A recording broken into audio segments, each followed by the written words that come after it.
This video provides details about the California VW Mitigation Trust Funding Program for zero-emission freight and marine equipment. Specifically, this video answers the dual question: what is eligible and how much funding is available? Multiple factors determine project funding under this solicitation: the cost effectiveness of the project at reducing NOx emissions, who owns the equipment, whether it's public or private, and which of the eligible types of equipment is being funded, also known as what is the project component type. This video explains each of these factors. We will start with the most complicated, cost effectiveness. Cost effectiveness under this solicitation is measured in dollars per ton of NOx emissions reduced.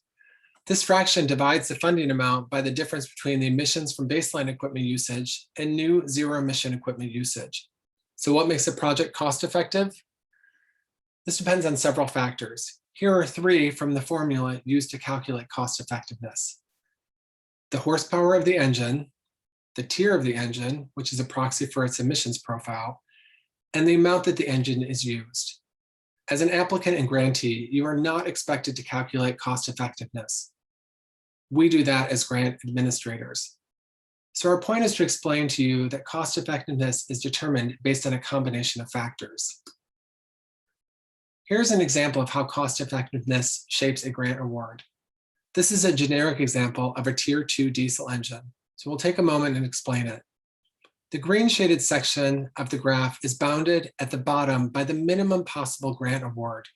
If the combination of usage and annual hours is above this line, the project component is eligible for an award, provided that all other program requirements are met and that the equipment is in compliance with all regulations. Grant amounts above the minimum award line vary with usage. Combinations of usage and horsepower above the minimum will receive proposals for larger awards up to the maximum potential funding, which is represented here by a line and the darker shaded trapezoid that forms the top 25% of this graph. Again, projects are available for these awards provided that all other program requirements are met and that the equipment is in compliance with all regulations. Obviously, the situation is a little complicated because there are multiple equipment categories and baseline engine tiers. But don't worry, applicants and grantees are not required to figure out their cost effectiveness. That said, we're preparing and have posted cost effectiveness illustrations for funding categories. These illustrations are available as supplemental resources on the program website. Let's turn now to a second factor: ownership type. The program can fund 75 to 100% of eligible costs for replacement equipment. The difference is based on the private or public nature of ownership. If you're a public organization, you can receive up to 100% of the eligible costs of an equipment upgrade. If you're a private organization, the funding can be up to 75% of the eligible costs of an equipment upgrade. The funding percentage for public shore power projects is the same, 100%. However, private owners can receive grants for shore power of up to 25% of eligible costs. This takes us to our third factor: equipment type.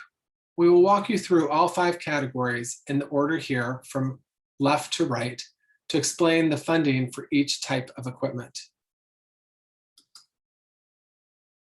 Heavy lift forklifts are eligible for up to $175,000 in funding per piece of equipment. To be eligible, forklifts must have a lift capacity greater than 8,000 pounds. Examples of eligible forklifts include, but are not limited to, reach stackers, side loaders, and top loaders.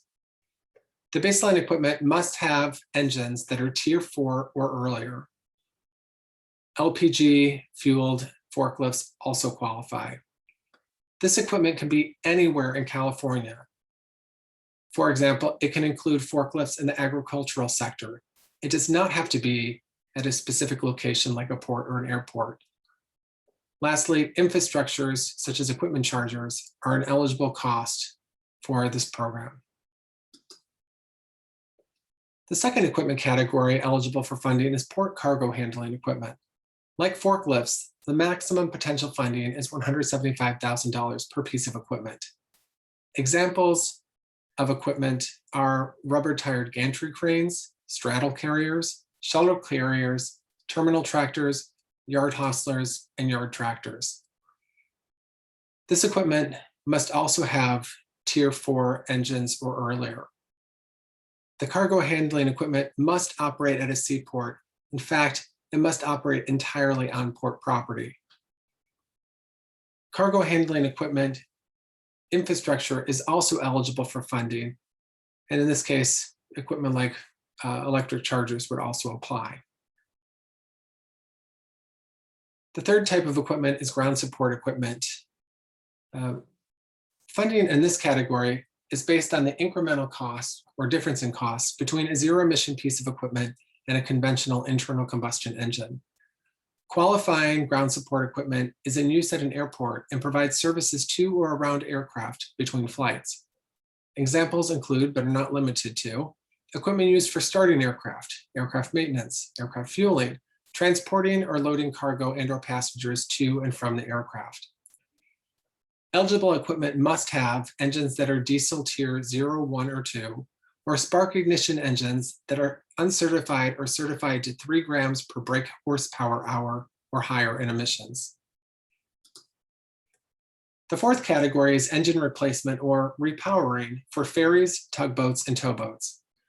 Eligible vessels are those with tier 0, 1, or 2 engines. All of these engines must be replaced as part of the repower project. A grantee may, however, retain existing tier 3 or tier 4 engines. The grantee is not allowed to replace the vessel as part of a project funded through this program. Funding for infrastructure, like equipment chargers, is eligible. Shore power is the final equipment category. This funding program can award up to $2.5 million per shore power installation for ocean-going vessels. These installations must not be otherwise required by regulation. Example of eligible equipment costs are cables, cable management systems, shore power coupler systems, distribution control systems, and power distribution. The project funded through this program must meet international design standards for shore power and must operate for a minimum of 3 years. So to recap, forklifts and port cargo handling equipment are eligible for up to $175,000 per piece of equipment. Airport GSE is eligible up to the full incremental cost between a zero-emission piece of equipment and an equivalent vehicle with an internal combustion engine. Ferry, tugboat, and towboat repowering and shore power installation projects are each eligible for up to $2.5 million. It is possible for an applicant to apply for multiple types of funding, either proposing multiple project components in one of these categories or proposing projects in different categories as part of an overall project. For more information, we encourage you to look at the additional resources on the California VW Trust website. If you would like to reach out to someone from this grant program, please send us an email, or if you would prefer, you can also call us via phone.